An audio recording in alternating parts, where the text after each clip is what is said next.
Olá, caras alunas e alunos. Bem-vindos à quinta e última aula do semestre para a parte de constitucionalismo estadunidense da nossa disciplina. Para encerrar o nosso semestre de estudo do constitucionalismo estadunidense, nós vamos ver uma breve apresentação da Constituição Federal dos Estados Unidos da América. Essa apresentação vai levar em conta o texto da Constituição dos Estados Unidos conforme ele foi promulgado em 1791, com a adição das 10 emendas da Carta de Direitos estadunidense ao texto original. Nós não vamos estudar as emendas aprovadas desde então, porque nós não vamos ter visto os processos históricos que levaram à aprovação dessas emendas. Então, muitas regras que nós veremos na apresentação de hoje, como a regra dos 3/5 em relação a pessoas escravizadas, ou a regra de eleição dos membros do Senado, mudou desde então. Mas nós vamos nos ater a como o texto foi promulgado originalmente, em 1791, para poder fazer as conexões adequadas com os processos históricos que a gente viu ao longo do semestre. A Constituição Federal dos Estados Unidos possui 7 artigos, sendo os 3 primeiros celebremente representando cada um dos poderes do Estado. Então, o artigo 1º dispõe sobre a estrutura do poder legislativo, o artigo 2º dispõe sobre a estrutura do poder executivo e o artigo 3º dispõe sobre a estrutura do poder judiciário. Depois disso, o artigo 4º detalha alguns aspectos da relação entre a União e os Estados. O artigo 5º detalha o processo de emenda à Constituição Federal dos Estados Unidos. O artigo 6º afirma que a Constituição é a lei suprema da nação, entre outras coisas. E o artigo 7º detalha o processo de ratificação da Constituição, que deveria ocorrer naquele ano de 1787, ocorreu entre 1787 e 1788. Vamos ver o texto da Constituição, então. O texto da Constituição Federal dos Estados Unidos começa com aquele preâmbulo famoso, que diz assim: Nós, o povo dos Estados Unidos, a fim de formar uma união mais perfeita, estabelecer a justiça, assegurar a tranquilidade interna, prover a defesa comum, promover o bem-estar geral e garantir para nós e para nossos descendentes os benefícios da liberdade, promulgamos e estabelecemos esta Constituição para os Estados Unidos da América. Bom, no artigo 1º, como nós vimos, detalha a estrutura do poder legislativo do governo federal. Ele começa na seção 1, em que diz que todos os poderes legislativos conferidos pela Constituição vão ser confiados ao Congresso dos Estados Unidos, esse Congresso Nacional, e esse Congresso seria composto por 2 câmaras, a Casa de Representantes, que seria a Câmara Baixa, e o Senado Federal, que seria a Câmara Alta. Na seção 2 do artigo está detalhada a estrutura da Casa de Representantes. Na Casa de Representantes, os membros seriam eleitos diretamente pelo povo dos Estados Unidos, e o número de membros que cada estado teria na Casa de Representantes iria variar conforme a população do estado. Nós veremos que isso vai ter implicações para a regra dos 3/5 que será vista em seguida. O mandato de cada um dos membros da Casa de Representantes seria de 2 anos, e a idade mínima para se candidatar a membro da Casa de Representantes é de 25 anos. A seção 2 também prevê a regra dos 3/5 e o direito de abrir o processo de impedimento contra o presidente da República por parte da Casa de Representantes. A regra dos 3/5 é uma mancha na história da Constituição dos Estados Unidos. Ela prevê que, tanto a quantidade de impostos que cada estado deveria cobrar, que deveria contribuir para o financiamento do governo federal, quanto o número de representantes que cada estado teria na Casa de Representantes, tudo isso ia variar conforme a população do estado. Então, durante as deliberações na Convenção da Filadélfia, houve uma discussão entre estados escravagistas, os estados do sul majoritariamente, e os estados não escravagistas do norte, sobre como deveria ser contada a população de cada estado, se as pessoas escravizadas deveriam ser contadas para fins de população ou não. O acordo que foi feito entre os estados escravagistas e não escravagistas foi o seguinte: descontaria a população do estado, cada pessoa livre contaria como uma pessoa, normalmente, e as pessoas escravizadas contariam como 3/5, cada pessoa escravizada contaria como 3/5 de uma pessoa livre para fins de contagem da população, para avaliação dos impostos que deveriam ser cobrados do estado e avaliação do número de representantes que cada estado teria perante a Casa de Representantes. Essa regra, felizmente, foi revertida mais tarde com as emendas que deram direito de voto e cidadania para as pessoas negras nos Estados Unidos, mas ficou o registro desse fato muito, muito triste, muito muito odioso contra as populações, contra as pessoas negras que tomou forma na Constituição dos Estados Unidos durante as deliberações da Convenção da Filadélfia. Bom, a seção 3 do artigo 1º detalha a estrutura do Senado Federal. Originalmente, os membros do Senado Federal não eram eleitos diretamente pela população dos Estados Unidos, mas sim eleitos pelos representantes das assembleias estaduais de cada um dos estados. Isso mudou, né? Atualmente, os membros do Senado, assim como os membros da Casa de Representantes, são eleitos diretamente pela população dos Estados Unidos. Cada estado teria direito a 2 representantes no Senado Federal. O mandato de cada um desses representantes seria de 6 anos, e a idade mínima para se candidatar ao Senado Federal seria de 30 anos. A seção 3 também prevê que o vice-presidente dos Estados Unidos seria o presidente do Senado, e que teria direito a voto em caso de empate nas deliberações do órgão. Esse pode ser considerado um exemplo de freio ou contrapeso de um poder em relação ao outro, né? Nesse caso, o poder executivo tendo uma capacidade de ingerência dentro do poder legislativo, por meio do Senado. A seção 3 também prevê o direito de indicar um presidente pelo Senado em caso de vacância da presidência e de ausência de um vice, e o direito de julgar o processo de impedimento. Então, o processo de impedimento do presidente da República, né, que, como nós vimos, então, começa na Casa de Representantes, é aberto na Casa de Representantes, mas é julgado no Senado. Por fim, na seção 5 do artigo 1º está previsto que uma sessão com a maioria dos membros presentes em cada Câmara já é suficiente para que ocorram deliberações nas sessões. A seção 5 ainda prevê que as câmaras devem manter registros das sessões e publicá-los periodicamente. A seção 6 do artigo 1º prevê que os representantes das câmaras terão o privilégio de não serem presos durante sua participação nas sessões das suas respectivas câmaras, assim como na ida ou na volta das sessões, e terão o privilégio de não poderem ser questionados fora das suas respectivas câmaras pelo que tenham dito durante suas deliberações. Um exemplo aí da imunidade parlamentar, né, que a gente também vê previsto na Constituição brasileira. A seção 7 do artigo 1º prevê que todas as propostas de lei que envolvam o aumento da receita da União devem ser originadas na Casa de Representantes, a Câmara Baixa, né? Essa seção 7 também prevê o direito de veto do presidente dos Estados Unidos. O presidente dos Estados Unidos deve sancionar as leis aprovadas pelo Congresso. Ele tem direito de vetar uma proposta de lei do Congresso. E se ele vetar ela deve voltar para a casa de origem e ser aprovada novamente por 2/3 dos membros de cada uma das câmaras para poder ser promulgada. Aí, nesse caso, se ela passar com aprovação de 2/3 dos membros de cada uma das câmaras, ela é promulgada independentemente da sanção do presidente. Esse é um exemplo, né, mais um exemplo de um freio ou contrapeso de um poder em relação ao outro. Nesse caso, o poder executivo, né, e o poder de veto do presidente da República, um freio ou contrapeso do poder executivo em relação ao poder legislativo.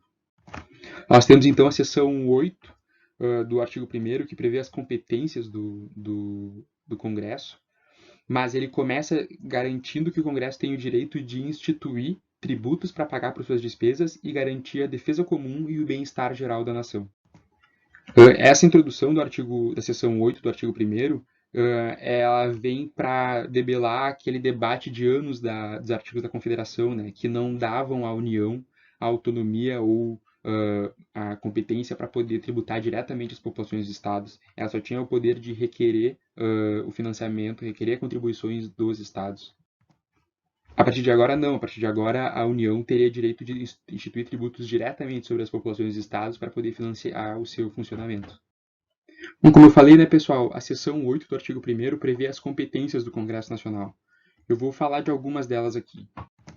Além da competência de instituir tributos, o Congresso Nacional teria competência também para levantar empréstimos sobre o crédito dos Estados Unidos, para regular o comércio com nações estrangeiras, também entre os diversos estados e com as tribos indígenas.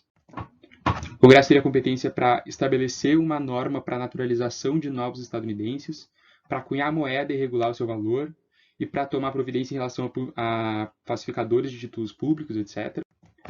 O Congresso Nacional teria competência para criar tribunais federais inferiores à Suprema Corte, para declarar guerra com outras nações, assim como para organizar e manter exércitos.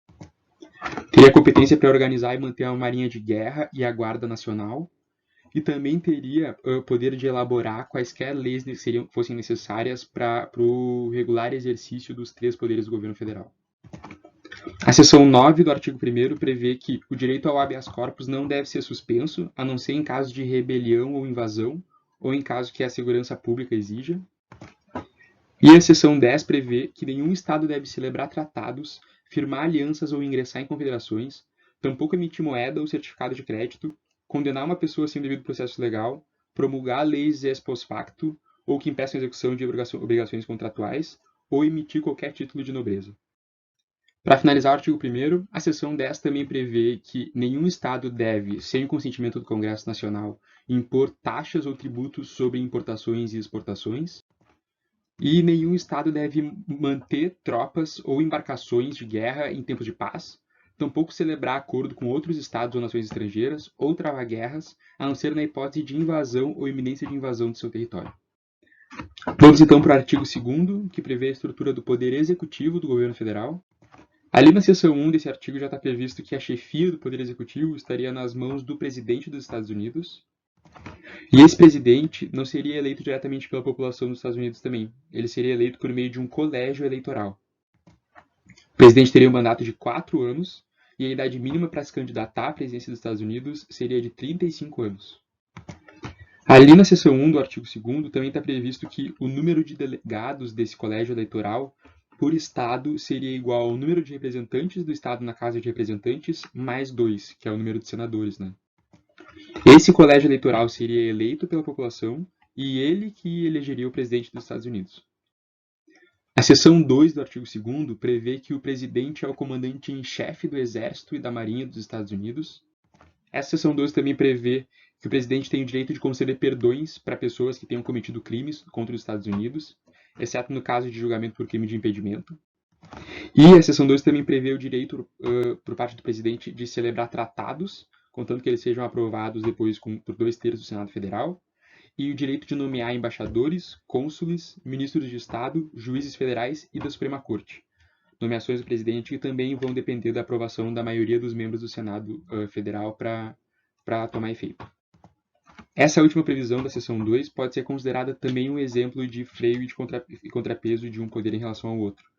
Tanto um freio do Poder Legislativo em relação ao Poder Executivo, como no caso do Senado ter que aprovar os tratados celebrados pelo presidente e também de aprovar as nomeações do presidente para embaixador, cônsul, ministro de Estado, mas também prevê aqui um freio do Poder Legislativo e do Executivo em relação ao Poder Judiciário, porque tanto porque do Poder Judiciário, os ministros ou os juízes dos tribunais federais e da Suprema Corte, eles são indicados pelo presidente, pelo Poder Executivo, portanto, mas precisam ser aprovados pelo Senado, pelo Poder Legislativo.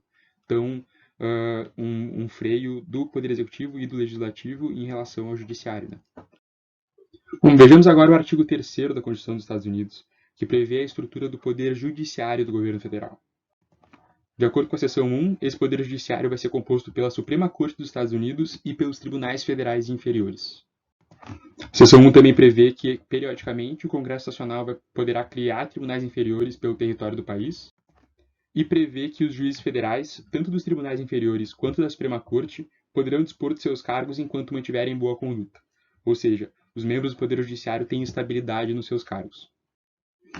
A seção 2 do artigo 3º especifica até onde vai a jurisdição federal do Poder Judiciário.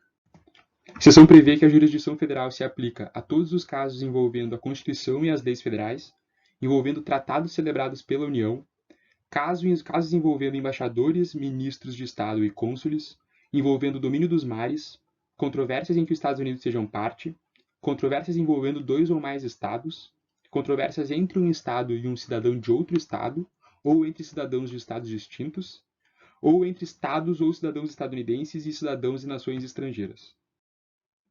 A seção 2 do artigo 3º também prevê que, em casos envolvendo embaixadores, cônsules ou ministros de Estado, e naqueles onde os Estados Unidos sejam parte, a competência originária vai ser da Suprema Corte dos Estados Unidos. Nos demais casos, a competência originária vai ser dos tribunais federais inferiores e a Suprema Corte vai ser uma instância recursal.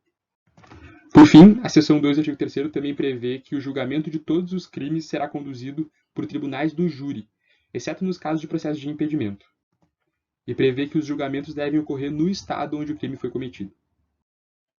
Por fim, a seção 3 do artigo 3º dispõe sobre o crime de traição. Ela prevê que o crime de traição consistirá em travar guerra contra os Estados Unidos, ou desertar para o lado inimigo, ou dar apoio para o inimigo. Também prevê que ninguém deve ser condenado por traição sem o testemunho de 2 ou mais pessoas sobre o mesmo ato ou confissão pública em tribunal. E prevê, finalmente, que a pena do crime de traição não deve ceder ninguém além do condenado. Vejamos agora o artigo 4º da Constituição, que dispõe sobre a relação entre a União e os Estados e sobre a relação dos Estados entre si.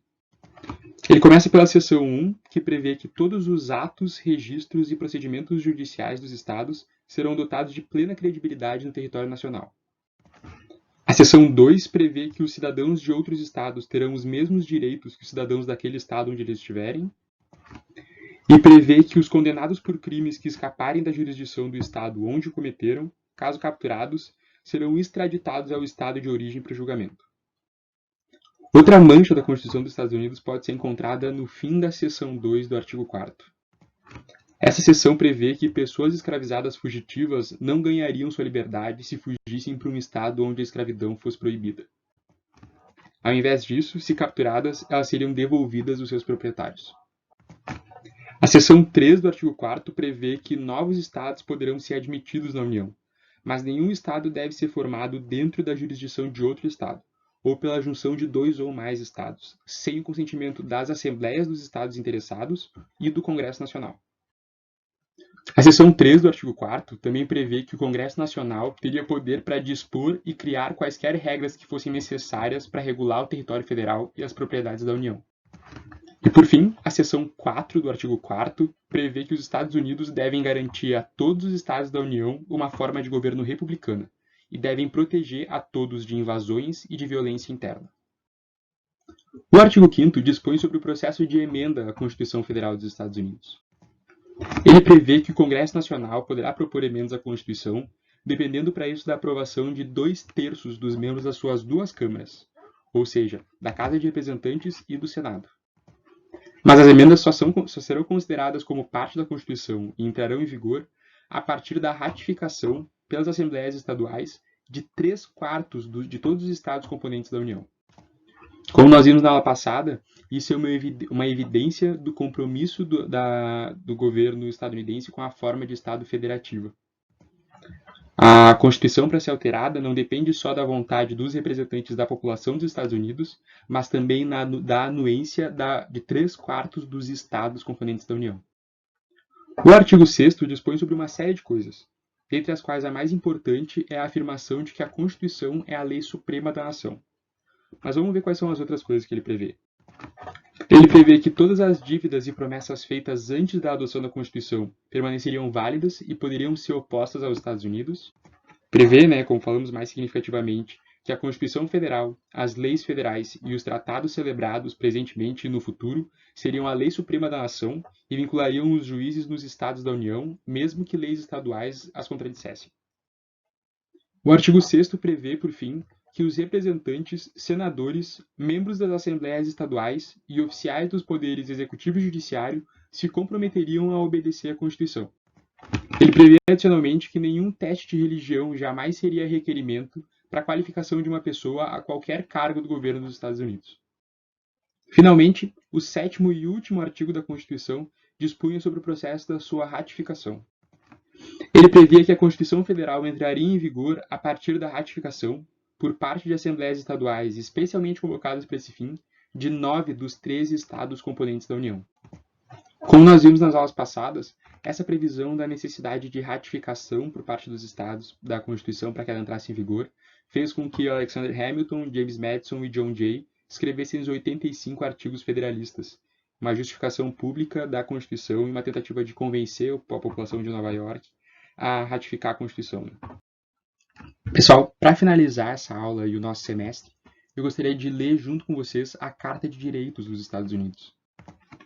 Essa Carta de Direitos, como nós vimos nas aulas passadas, não integrava o texto original da Constituição, como aprovado na Convenção da Filadélfia em 1787. Ela foi uma condição imposta pelos estados para a sua ratificação da Constituição.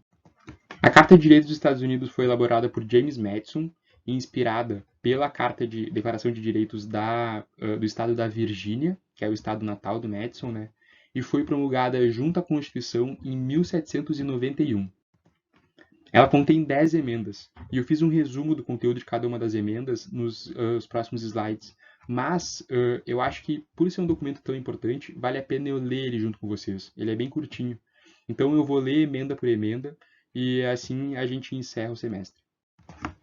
A primeira emenda prevê que o Congresso não legislará no sentido de estabelecer uma religião, ou proibindo o livre exercício dos cultos, ou cerceando a liberdade de palavra, ou de imprensa, ou o direito do povo de se reunir pacificamente e de dirigir ao governo petições para a reparação de seus agravos. A segunda emenda prevê que, sendo necessária a segurança de um Estado livre e a existência de uma milícia bem organizada, o direito do povo de possuir e usar armas não poderá ser impedido. A terceira emenda prevê que nenhum soldado poderá, em tempo de paz, instalar-se em um imóvel sem autorização do proprietário, nem em tempo de guerra, senão na forma a ser prescrita em lei. A quarta emenda prevê o direito do povo à inviolabilidade das suas pessoas, casas, papéis e haveres contra a busca e apreensão arbitrárias, que não poderá ser infringido. E nenhum mandato será expedido a não ser mediante indícios de culpabilidade confirmados por juramento ou declaração, e particularmente com a descrição do local da busca e a indicação das pessoas ou coisas a serem apreendidas.